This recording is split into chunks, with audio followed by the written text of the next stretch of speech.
Welcome.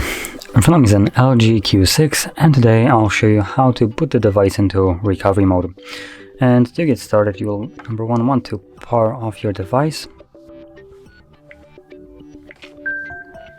And once the device turns off, you will then hold power key and the volume down, both of the keys at the same time. And once you see the LG logo on the screen, you will let go of the power key and then hold it again.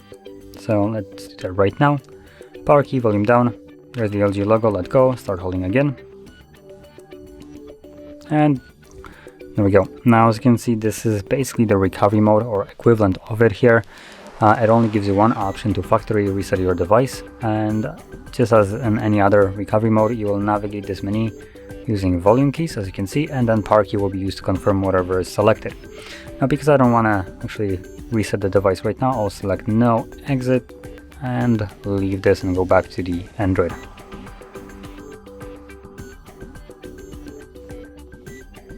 And there we go, as you can see, we're now back in Android. So, if you found this very helpful, don't forget to hit like, subscribe, and thanks for watching.